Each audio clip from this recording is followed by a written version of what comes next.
How did yoga become part of your life? I had some lessons in my life that just forced me to ask myself, what is my purpose here? We all have that aching question at some point in our lives. And what is the meaning of my life? And what am I doing here? And I think because I had experienced a significant amount of trauma that I just kind of packed away, I really just needed answers for why I'm going through what I'm going through. And when I studied not even the movement of yoga, I think the spiritual aspect of yoga, it actually just gave me a meaning. I don't know if it was the teacher that I had or if it was the yoga that itself, but she explained to me, like you said, that you will keep having the lesson until you learn the lesson.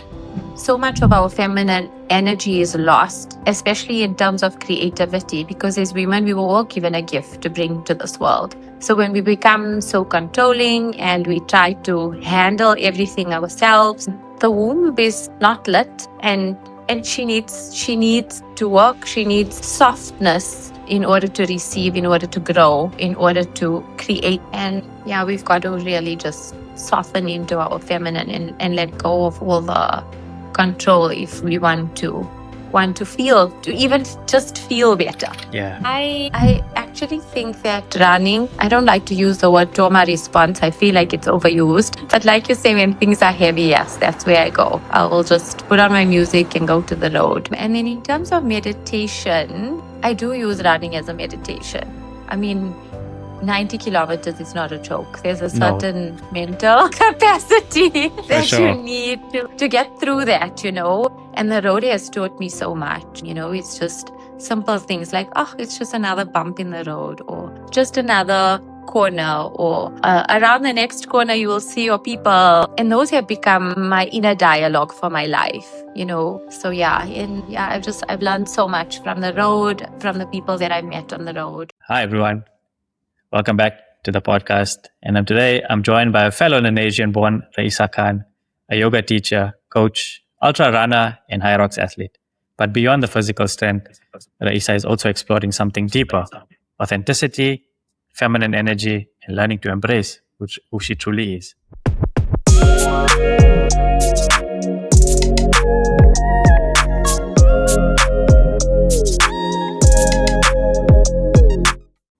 Welcome. Thank you. Thank you so much for having me, Kishen. Honored You're to welcome. be here. Thank you for accepting my invitation to be here. I know sometimes it's when we actually don't even know each other from a bar of soap and somebody reaches out to you, to share your story. Sometimes it can be a little anxiety driven in the beginning, but your energy is full and I can feel it. So thank you for being here. I must say that I've been invited to a few podcasts and it just didn't resonate. So I don't know how you found me, but I'm really grateful that the energy aligned. Yeah, it's the power of social media and just connection with probably somebody that we know or we have come in contact with before. Probably just the algorithm that put us from together. True. So Lanesia for both of us is a pretty special place because obviously it's where we are born, our roots are from, and something that holds dear to both of us. But we probably both have had different experiences growing up.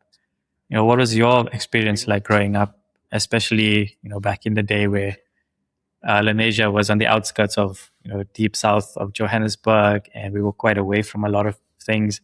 How was your upbringing? I think quite community driven. We all lived in a little fishbowl, a little space that we like to call home. And I think for the time that we were there, it was healthy. And there were many good memories. I really enjoyed my primary school years. I think those are among my best school memories. We were attended public school, and it was really just wholesome and nurturing. The teachers were lovely. We were really a big part of the community. And our parents did the best that they could to make it as comfortable for us as possible with the tools that they had and the resources that they had. So I'm grateful for that. School was definitely a big part of of my memory. And yeah, I still go back there sometimes to Park Primary. Still my happy place. Oh, okay. You were at Park Primary. Yes. Okay. Okay, nice. Yeah. Where did For you go to listeners, school? I was in Progress Primary, and Okay. then transitioned to Nirvana High School. Oh, Uh, wow. Yeah. Big part of my yeah, journey as well. Yeah. I yeah. taught in Nirvana when I was a little bit older. I feel like it was a big part of me transitioning into an adult. So yeah, I learned so much there, and I have friendships still Uh-huh. to this day. Some of the best friends that I've made are from Nirvana, and I'm really grateful for that. Yeah. What did Lanesia teach you about, community, family, identity? Because sometimes some of us now are on the outside of Lanesia, looking back in, similar to Mm. yourself, like myself. Yes. I'm sure you'll resonate that. I mean, you don't really know what's out there until you get out. Mm. Yeah. Yeah. So I mean, like I'm saying, it was good while it was there, but you never really realized how big the world is and how many opportunities are out there. Um, uh, while we stayed inside of it. Uh-huh. So it shaped us. It really, truly shaped us to become who we are. But there was so much that we had to, well, me personally, had to unlearn, having lived there most of my life. Uh-huh. And some of the work that I've been doing lately just stems from that. Talk to me about unlearning for somebody who's, not familiar with the term. What did that mean for you? What did you have to unlearn? Um, a lot of what society expects from you as an Indian woman, I think, versus who I've allowed myself to become. Uh, Probably somebody my mother or grandmother couldn't have been brave enough to try to become, or didn't have access to becoming. Um, and I mean, not necessarily celebrated until recently, but a lot of truth that I had to find within myself in the type of life that I wanted to lead. I work with a lot of lineage, backwards and forwards, because I have daughters, and the types of opportunities we are giving to them versus the opportunities that our ancestors were given. Uh-huh. So yeah, I'm those things that women have to unlearn and become. Yeah. Do you think, on the other side of that coin, do you think, or do you see also our male counterparts also unlearning a lot of those, cultural practices, or carrying some of the weight that our lineage did now, and trying to break those cycles? Yeah, absolutely. I think our partners learn from us. I always say that I have more time, so I will always learn before my partner learns. And when we shift, then they automatically have to shift. Uh-huh. And it's often spoken about that we were not parented the way they were parented. But when he sees me parent, it shifts his way of parenting in terms of communicating better with the kids or giving them opportunities to speak up when they feel they need to be heard. And if you go back even 2 generations, I don't think our dads were very accessible people Mm. to speak to. Although in my home, I must say that we had a very present dad, and he always had given us opportunities to speak up. And I feel that it really him doing things differently already in his capacity as a parent has shaped me to be louder than other women would. Uh-huh. My sisters too. Right. And now obviously that voice is now carrying into something productive, and your movement and coaching and the yoga practice as well. Probably back in the day, you never thought it would, amount to anything productive, but now that Yeah. you are doing it, how does it feel? Yeah, I didn't grow up in an athletic home at all. In my home, I would have been the first person to even run a half marathon. it was not something that was accessible for anyone, male or female, in my home. Right. You know, coming from Indonesia, having lived there my whole life. I mean, and then we went from half a marathon to 2 comrades, and I'm just so Wow. grateful that I give my kids something bigger to build on, because it's just, I think, permission slips that you can do anything that you want to do. You know, you just have to dream big and find a space in your heart and a voice inside that tells you that you can. And really, I have such a good, strong support structure. And yeah, it just gives them, like I say, we move backwards and forwards, and it gives them permission to dream and do bigger things than they ever thought was possible. Mm-hmm.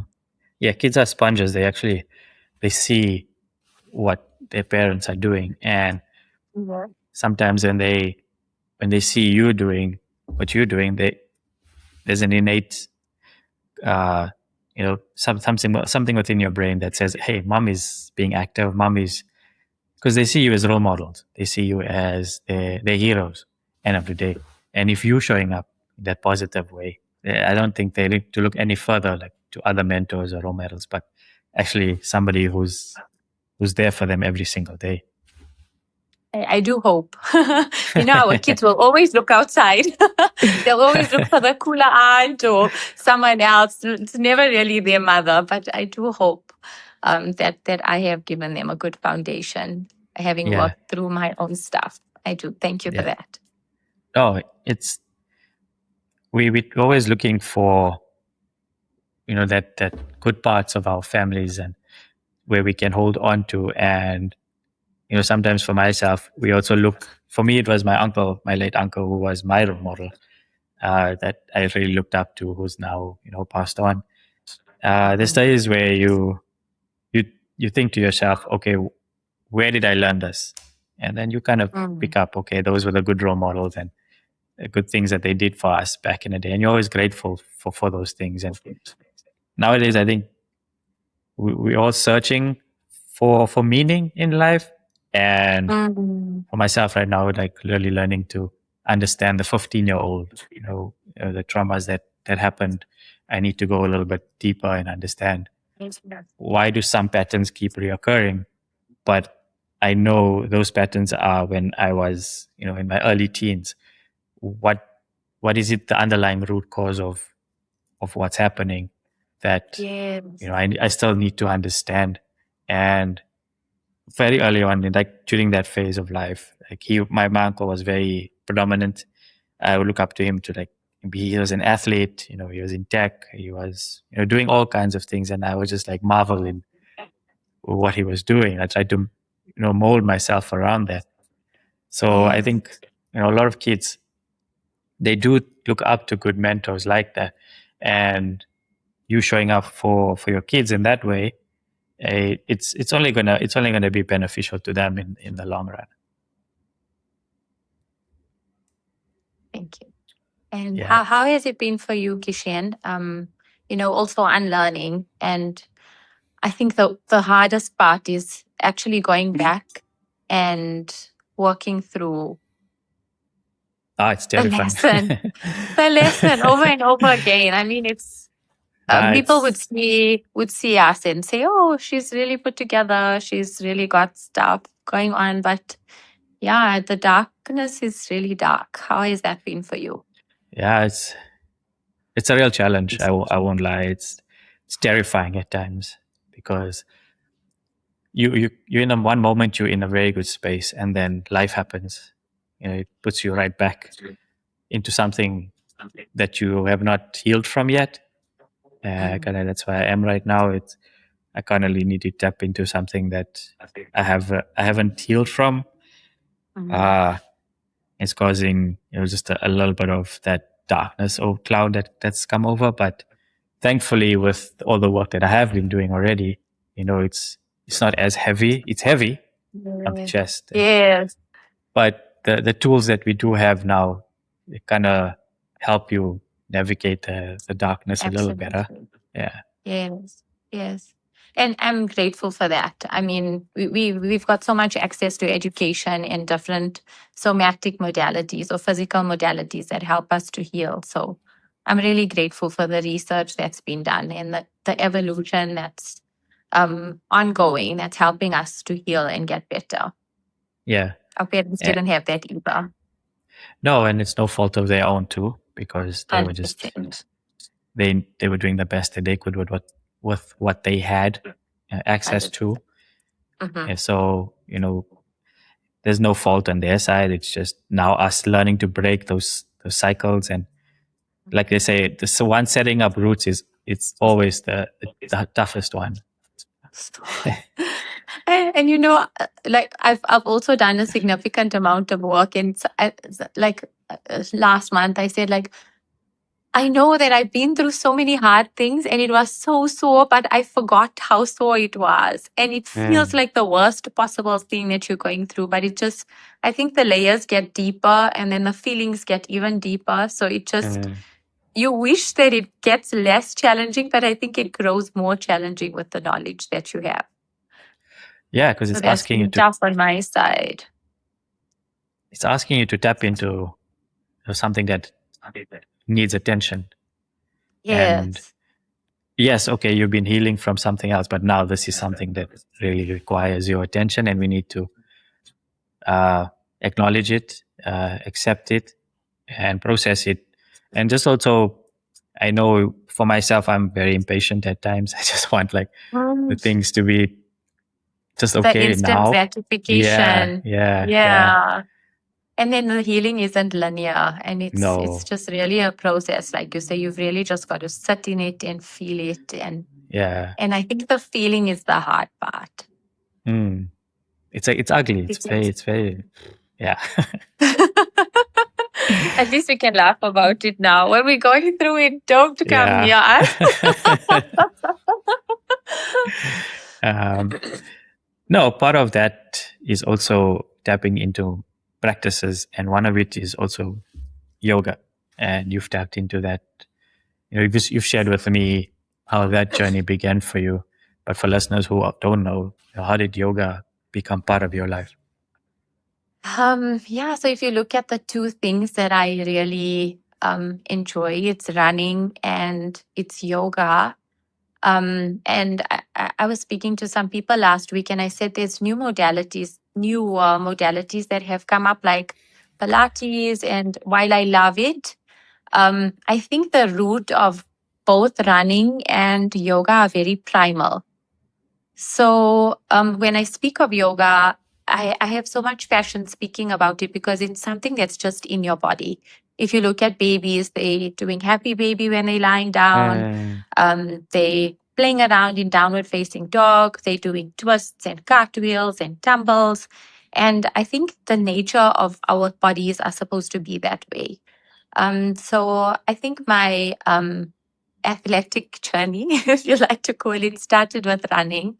For me, it was just an outlet because I had little babies. I didn't have much support, and it was just an escape. I would just get onto the treadmill and run. But I had some lessons in my life that just forced me to ask myself, what is my purpose here? We all have that aching question at some point in our lives. And what is the meaning of my life? And what am I doing here? And I think because I had experienced significant amount of trauma that I just kind of packed away, I really just needed answers for why I'm going through what I'm going through. And when I studied not even the movement of yoga, I think the spiritual aspect of yoga, it actually just gave me a meaning. I don't know if it was the teacher that I had or if it was the yoga that itself, but she explained to me, like you said, that you will keep having the lesson until you learn the lesson. So that was the meaning that I needed. And, you'll hear on repeat that everything happens for a reason. But I think only when I started the yoga, it really clicked.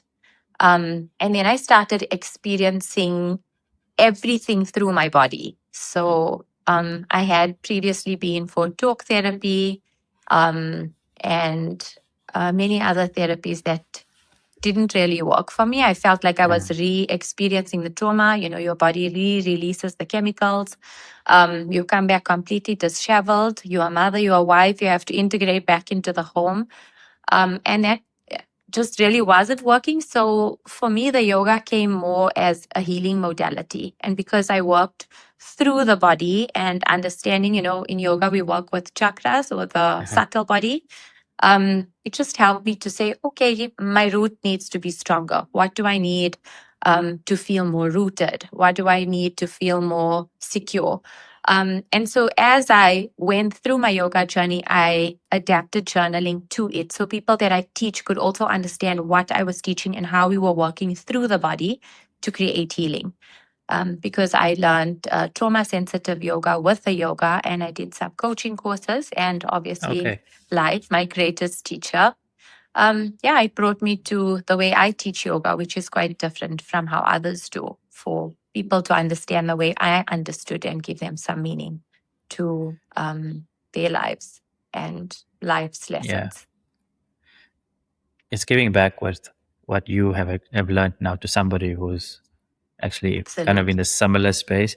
Earlier you shared like you didn't have any support when if it's okay with you, do you mind sharing why is it that you didn't have the support that you needed when you had your two little babies? Yeah.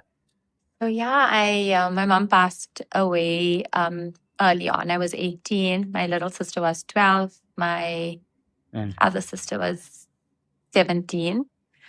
We basically had each other, and we had each other for support, but there was no maternal support that you could use as a mother who was postpartum, who didn't really even know that I was postpartum, because at that time there wasn't so much research. We didn't know about the chemical reactions or the processes through the body. We just basically went through the motions and worked through it. I had my dad who gave us a wonderful home to spend our time in after we had our babies. But that maternal love that you needed, we struggled. My sisters and I held space for each other the best we could, but there was definitely some lack there, yes. I hear you. You kind of had to have your own maternal instinct to take care of yourself and the family, which is also very difficult. Yeah. Yeah, 2 under 2. It was a tough time, but we soldiered on. Yeah, that's all we can do. Yeah, that's all we can I'm grateful the girls are grown now. There's less responsibility on my part, and I just really enjoy watching them become their own little people, and try not to correct their mistakes as we do, so that they can learn their own lessons. But it's really been wholesome. I've always been good with teenagers somehow. So I'm enjoying them. I really am enjoying them. And as a teacher as well, I think you understand the dynamic of a young person as well. Yeah, as a teacher, I think I really related well to the kids. So even when I was in Nirvana, I have a little story. I tell the story all the time. One of the principal towards the end of my third year said to me that she wanted to do a play with the school. And I was always very creative. In some way, I would either make posters, or I was always busy with my hands, but I had that creative part inside me that needed to be lit again. And the year before that, I attended a Shakespeare play with my dad in Canada. And there was a little part where they added a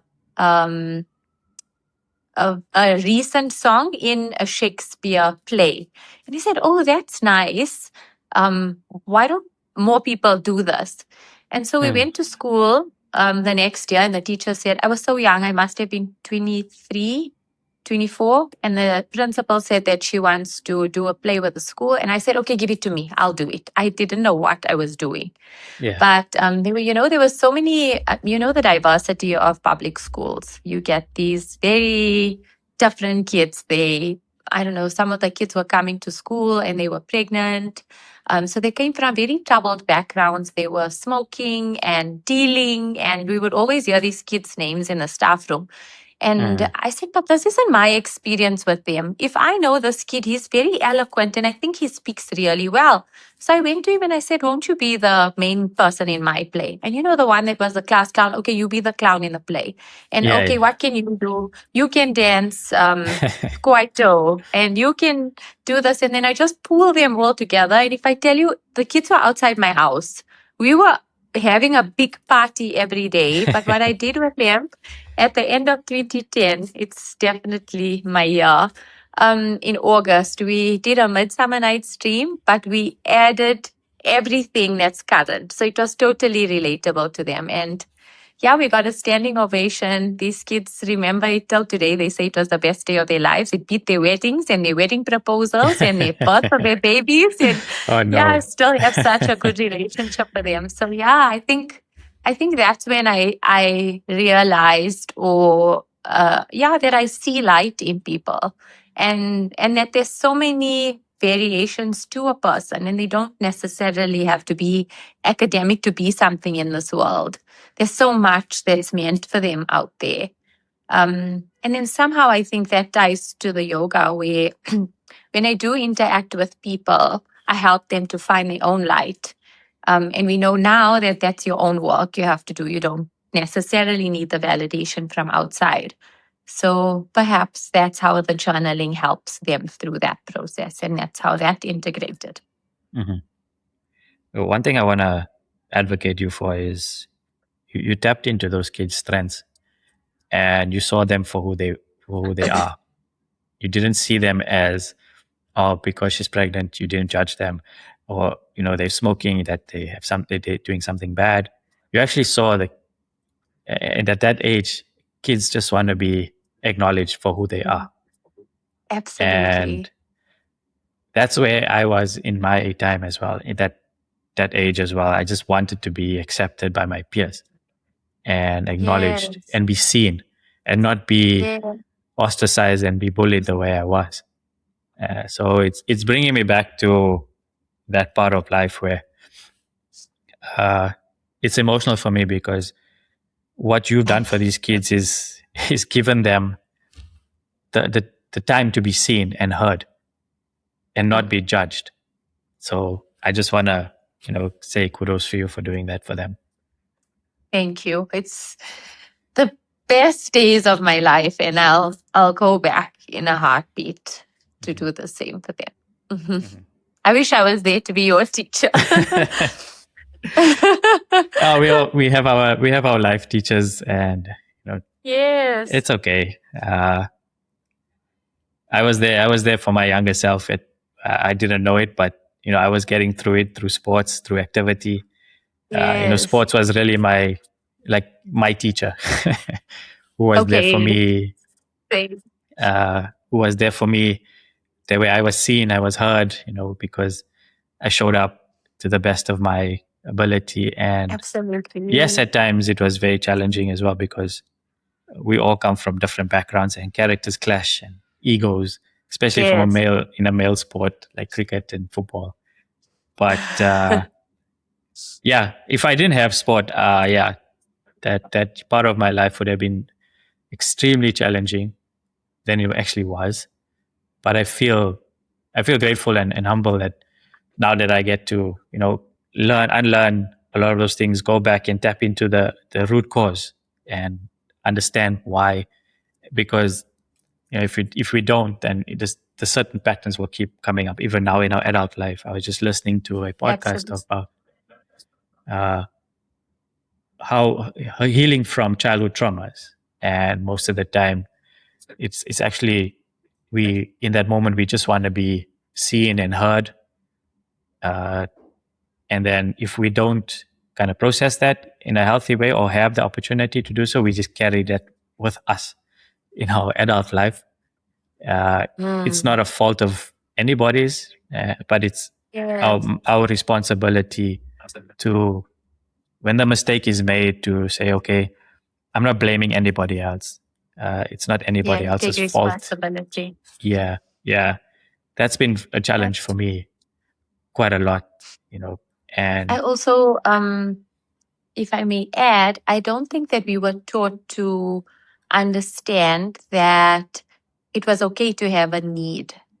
And I think now, through my coaching and my lessons, I've learned that firstly, before, okay, now you know that you had the need to be seen and heard. But at the time, there was no language for you to articulate that. There wasn't even someone to give you permission to say, it's okay for you to need to be seen and heard. It's okay for you to need visibility. And I think this is the difference with our children or with me. And I always tell them, I give them the example of McDonald's. Like if you go to McDonald's and you go to the window and they give you a cheeseburger, but you say, but I wanted chicken nuggets. And they'll say to you, but I didn't know that you needed chicken nuggets. So I think a lot of the work comes first. Like I'll always say, it's always an inside job with us first understanding what it is that we need. And then finding a safe space for us to express that and receive that either from, well, firstly from ourselves, and that how am I showing up for myself the same way you did with sport? And then how are you able to receive this from the community that holds you? Before we jump back into today's episode, a quick favor. If you're enjoying the conversation, please take a moment to subscribe, follow, and share this podcast with someone who could benefit from it. And if you haven't already, leaving a rating and review helps us reach more people and continue bringing you meaningful conversations each week. Thank you for being part of this community. Now let's get back to the episode. Yeah. And obviously we've always had ambition to go further in life. And sometimes there's a roadblock that hits you in that. And then you like kind of detour away from your actual goal that you want to do. And I'm not advocating to say just give up, because if you really want something, I would advocate now, whoever's listening to this, to put your heart and soul into it. The sacrifices, take the time out to not party if something is really important to you. Rather focus on improving your skills or anything that you're doing. Give your time to that, because when you get to that goal, yes, you can then celebrate it and then move on. Yeah. But sometimes we don't, like you said, we didn't have the guidance to someone to say, this is what it needs to be done. Yeah. Like I'll tell my girls, I'll say, you are the North Star. That is the only direction you are going. You are walking towards your best self. Anything that's around there, whether it's friends or parties, all of that is just background noise. The route is straight, and you are the North Star. Running and meditation obviously is, one outlet for you. Is it something you look to do when things are heavy, or even when the light, the load is light as well? I actually think that running, I don't like to use the word trauma response. I feel like it's overused. But like you say, when things are heavy, yes, that's where I go. I will just put on my music and go to the road. And then in terms of meditation, I do use running as a meditation. I mean, 90 kilometers is not a joke. There's a certain mental capacity that you need to get through that, and the road has taught me so much. It's just simple things like, oh, it's just another bump in the road, or oh, just another corner, or around the next corner you will see your people.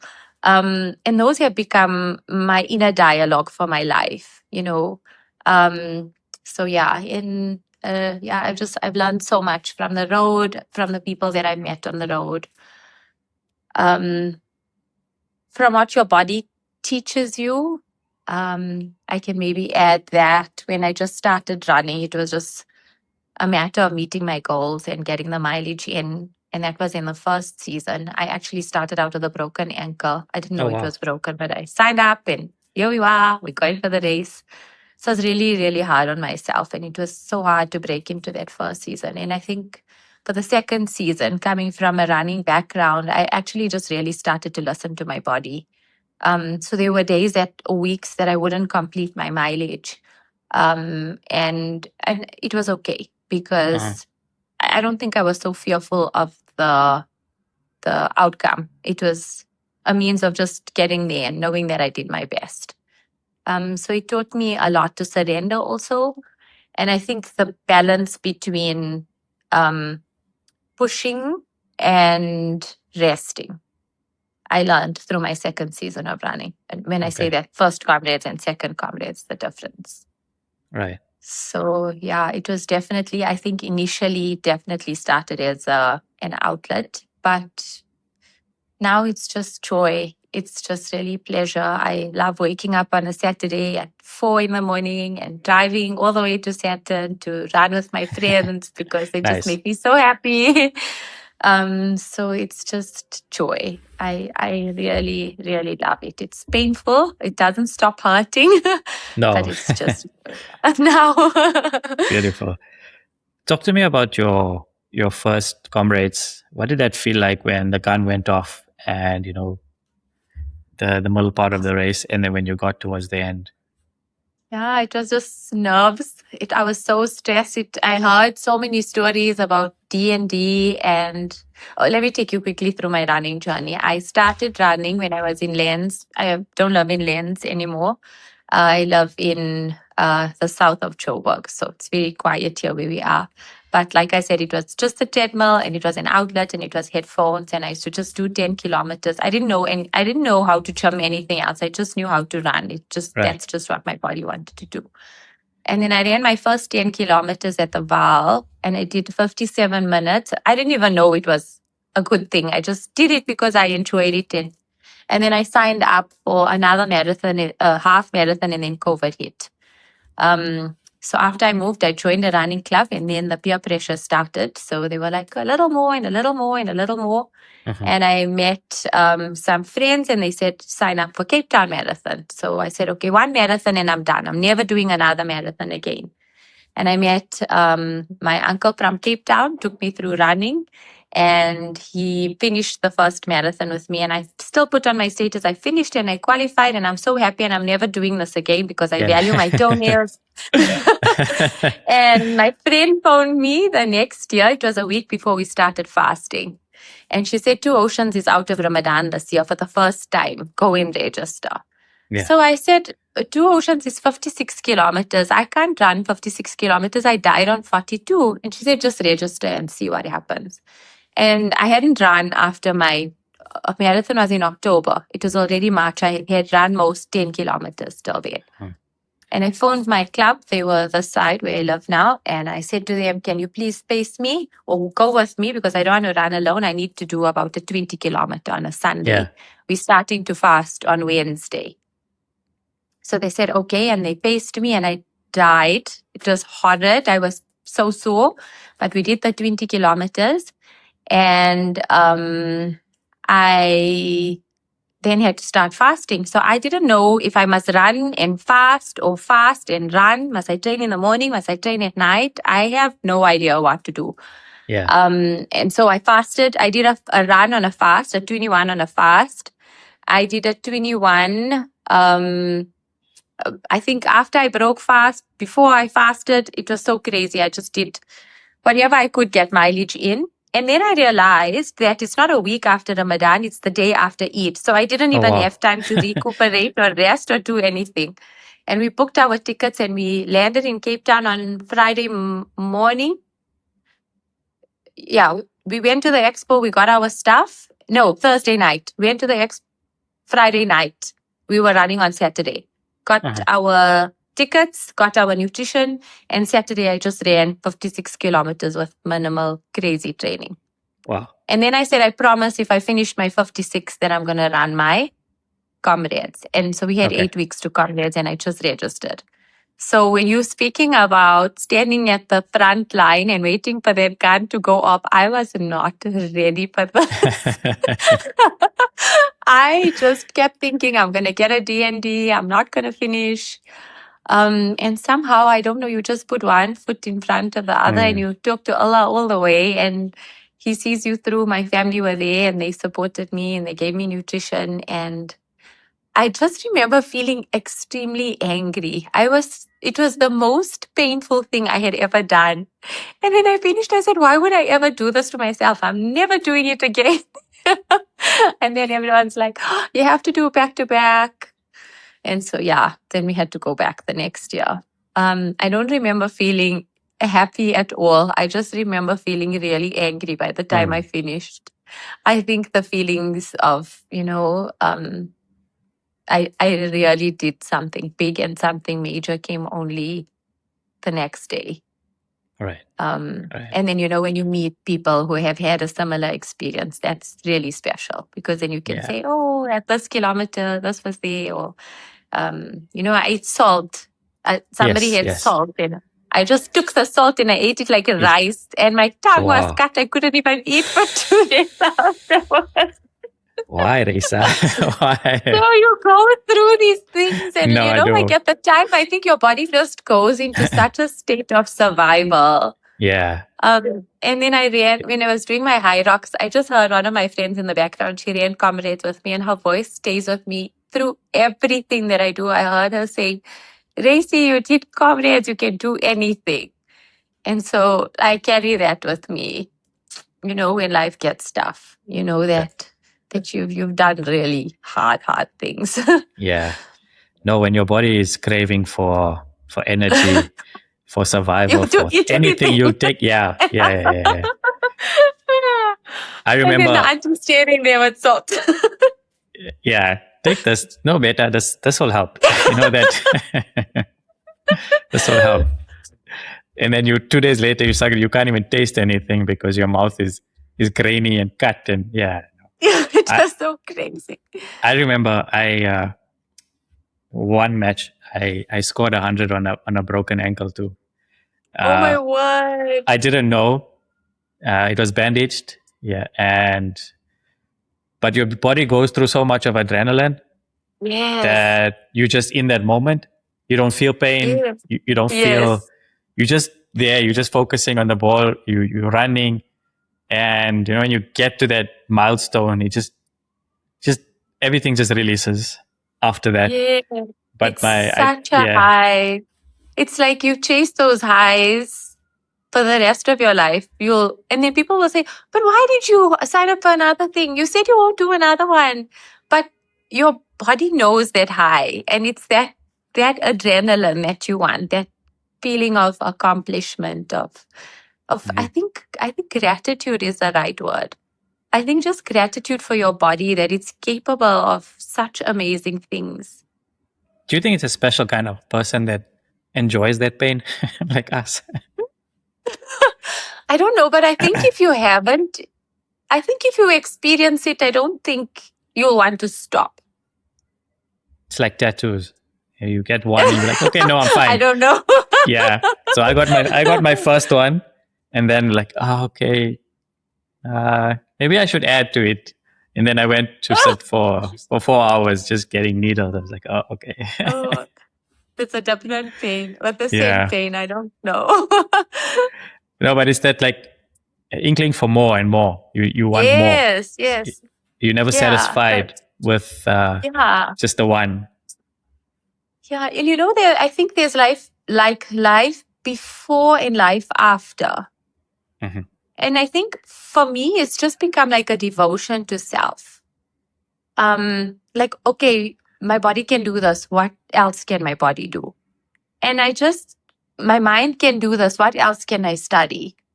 I can teach this. What else can I teach? Mm-hmm. And I think it's just this lifelong devotion that we've been given that much time on earth. And what are we doing with it? I'm really grateful to be a mom. I absolutely adore my girls, but I feel like there's such a big purpose for me here in this world. And I'm sure you can resonate that there's so much more that we came here to do. There's so much more light that we need to bring. And, I think I've just I think eventually started to listen after I had blocked out the noise. And I think that was the hard part for me to block out what everyone else was saying. You should be this way, or you should talk this way, or you shouldn't be running in the street. You're a mother. I just really had to say, okay, but I'm doing it. Now what? Exactly. Yeah. And follow, like I tell the girls, that North Star, because these messages are not random. I want to just also speak of my salah. As Muslims, we pray 5 times in the day. And I've also, the yoga has taught me so much about how to actually root in my prayer, which is something I didn't know how to do before, because no madrasa Appa was teaching us to do this. They just taught us the way they knew, you have to pray, you'll burn in the fire if you don't pray. But nobody actually told me that it's for you. You are praying for you because it's beneficial for you. And it's only when I started doing the yoga that I thought, okay, I can do my sensory work before I start, and that will help to ground me. And then I can start and I can move and I can soften through my movements.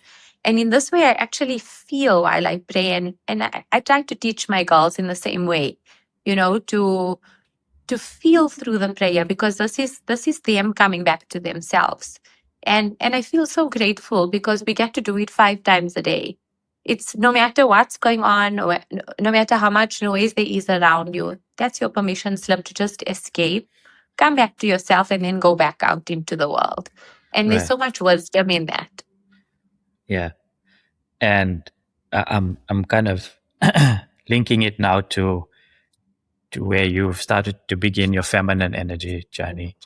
And what you've been explaining now, is that something that now that you're tapping in more into that energy, you understanding that, sometimes strong doesn't always mean control, but it just means taking control for yourself.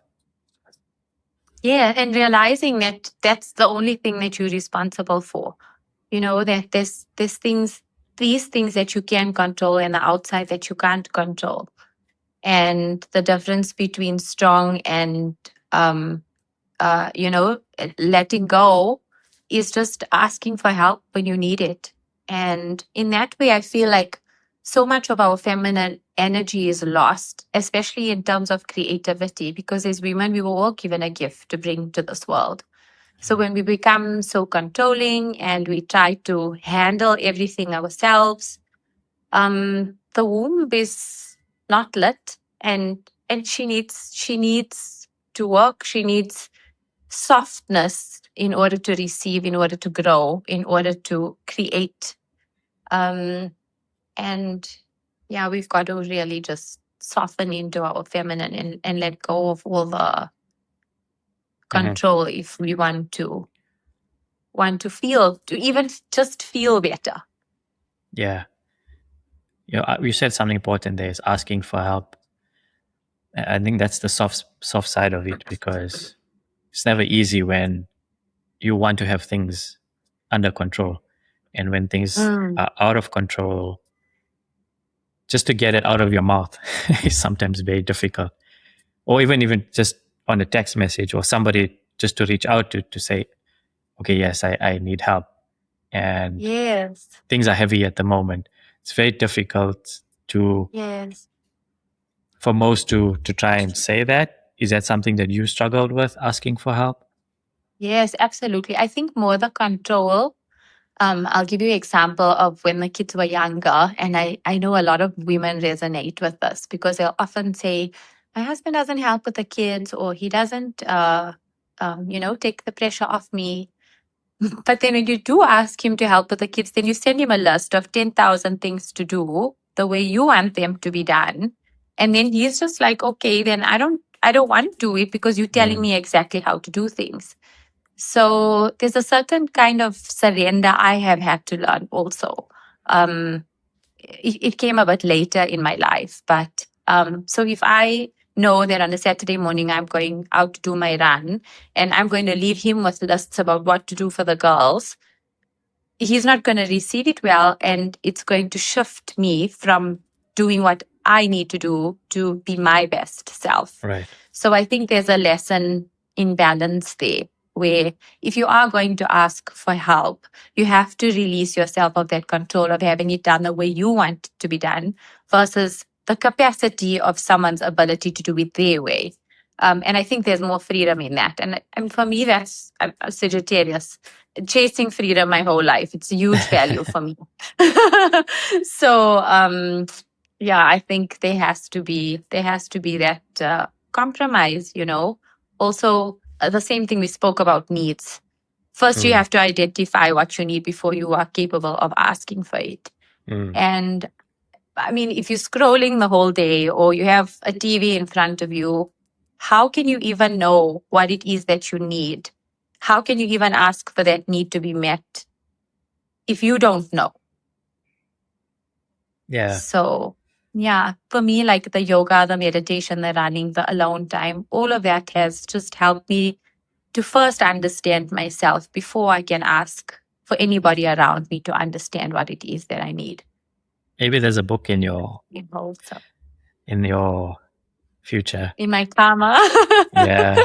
manifesting. To communicate. I mean. How to communicate. Because let's be honest, healthy communication was never something that we saw a lot of in our community.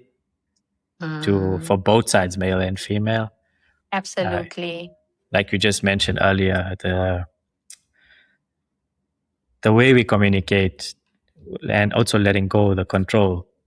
Like our moms would be like, "Oh no, this is the way I need it to be," and then There's no on the other other, way. yeah, and then on the other side of that, the male side of things need to be done, and then when we also need to let go of the control that when we need help and it's being reciprocated from the other side, that it's being done to the best of their ability, and not only Yes. over criticize and over judge it. So it's both Absolutely. sides. It's vice versa. Another thing I think we need to speak about is capacity.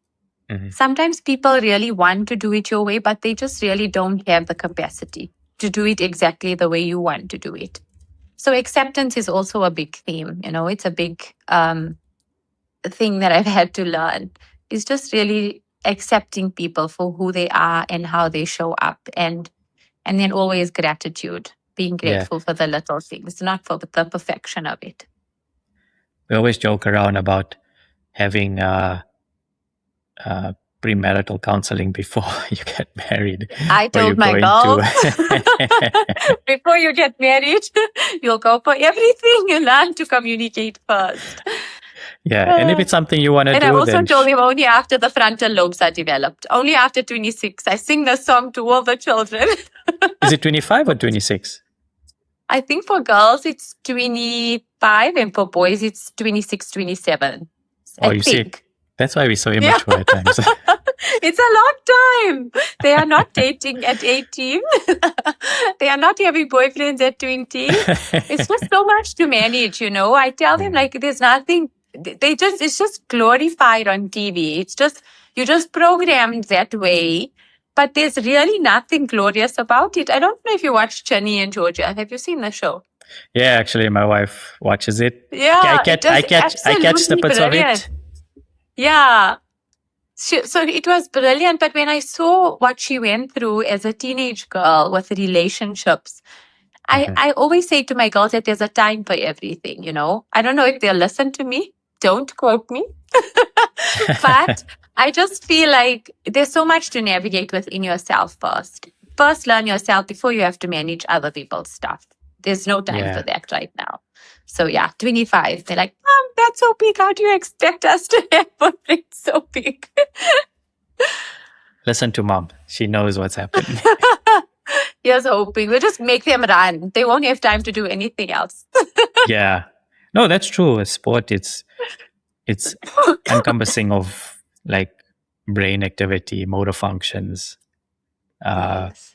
problem solving, those kind of things. It puts everything into one bucket, and you gotta navigate. Like when you are running, you'll be like, "Oh, I've got a cramp now. How do I fix this while I'm still running?" So you problem solving, you cognitively thinking. For us, it's and when we are also the betting discipline, things like that comes with it. The minute you sign up for something, your whole mindset changes. That you're working towards a goal. And I think it can really help the kids with goal setting if they learn to navigate through a sport, that this is what we're working towards, this is the amount of training we need to put in, and this is exactly where we're going. There's so much to be learned from it. I actually never did sports in school. I didn't play a single sport. My mother put me as a cheerleader with a big poofy dress at the front of the sports. So, yeah, I don't know what it was like to learn through my body through sports, to learn discipline through sports. It was just academic. There's So something, it's very different journey. yeah. There's something I want to share with you is that this week has been really heavy for me, and showing up. I obviously questioned whether I should show up for the podcast or not. But then I thought to myself, when you show up, when the chips are down, that says a lot more about your character. It means that you care, that you're willing to do the hard work, even though it's uncomfortable. To show up. I had to. Yesterday I had to look after myself. I had another recording, but I had to take time for myself, and I'll reschedule. That when it's time to record that episode, it will happen. But I felt today I need to show up because I had a little bit more strength in me. So it's just about, I'm advocating for showing up when the chips are down, when things are heavy, not just when everything is going right. Yes. I'm so proud of you. Well done for showing up. Thank you. No, it's how we treat everything in life, not just like showing up for today, but for our spouses or partners or children, our nieces, nephews. Okay, I'm not a parent, but what I'm saying is in every day, for your work, for yourself, community. when the chips are down, that's when you need to pull yourself up. Absolutely. And you still have to take care of yourself after this or before this, and you'll still take time out to do something for you that's going to help regulate you and feel a little better. Or you'll just have a nap, and that's okay too. But it's always a question of, what does my body need right now? And what do I need right now? But yeah, showing up is big, especially when you're in a dark space. So I really acknowledge you for being here and taking time, even though our camera might have ruined today. No, it didn't. We got there. It will. Don't worry. It will be fine. Because the conversation is authentic. It's genuine. So yes, for sure. Hence why. And just before we close up, like Raisa, when you're not running or being a mom, how do you take care of yourself when just you time? I love a warm bath. I spend a lot of time in water. I feel, I don't know, maybe with my fire sign, that the water just balances me. I love reading. I love sensory regulation. So I love candles and incense, and I really, really love to pray. So even if it's just meditating, or my salah is so important to me. It's something that I really take time to do, and I really do it slowly, to just feel into it and feel better. So yeah, that's me time. Nice. And something that you don't think twice about doing, or anything, and you just, that's what I need right now, and you'll do it. Go for a walk. I have a nature reserve very close to me. Yeah, the ground and the earth is very important because I'm quite a erratic person. My mind's always working. And yeah, if I'm not thinking, I'll just take a walk. And I love that the right and left side of the brain works while I walk. It's not as traumatizing as running. So yeah, put on a good podcast, go for a walk, and I feel a lot better after that. Amazing. And one thing that you would say yes to in this, you continue saying yes to in this chapter of your life. I think definitely expansion. I think I've just learned to acknowledge that Allah has a place for me in this world, and just follow the breadcrumbs and see where we go, and be so grateful for all that is, and all the growth that is to come. And also on the other side of that, what are you saying no to? Pleasing people. That's a big one. Just like we spoke about the unlearning in the beginning, just there's been so much grief.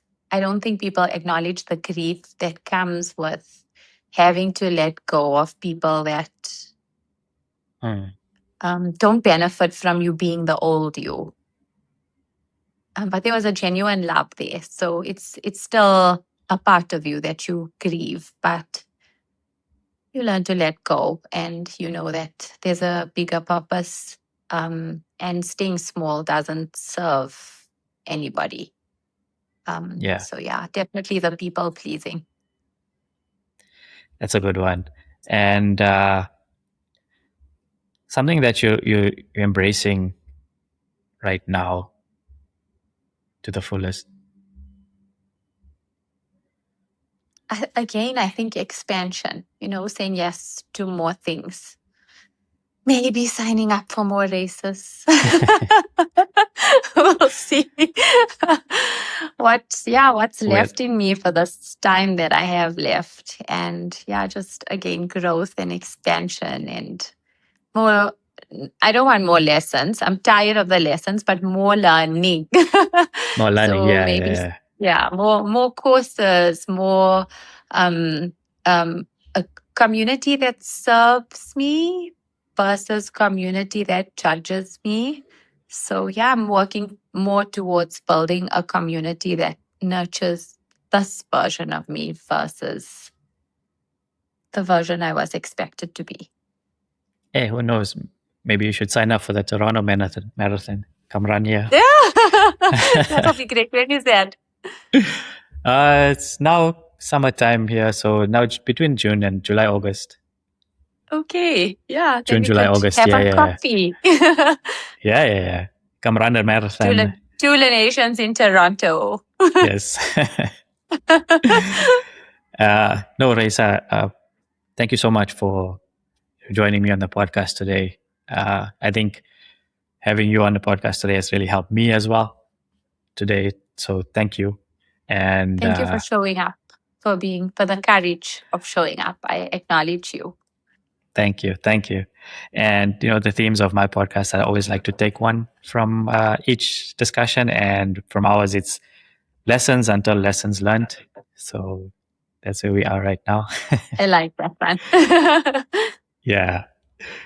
So I teach in Joburg. I teach Pilates. Not my favorite, but I love to teach yoga. I do teach Pilates. I can teach it, but it's very challenging though. Yoga. Besides challenging, it's just not primal enough. I love the movement, the flow of yoga, just the fluidity of it, the nature of it. But I teach in Joburg and I do events. So keep an eye out for the events. Running, I also run in Joburg. I haven't signed up for anything yet, but you'll probably see me on the road if you do run. And you can find me on Instagram at Raisi Khan. Okay. And I will also leave a link in the description below. If you didn't catch that, check Raisa out, support her journey as well. And I need to start doing that. Yeah. So to sign off, just go after your dreams and block out the background noise, just sit with yourself and listen to what the next calling is, and don't stop until you get it. You're capable of great, amazing things, and your children are watching. So we have a big responsibility to be great for them. Thank you, Raisa. I really appreciate that. You guys know, you're welcome. You guys know the drill today. Please subscribe, like, and share this podcast. Leave a comment. It will just help it grow. And until the next one, stay calm, learn the lessons, and stay zen. Thank you.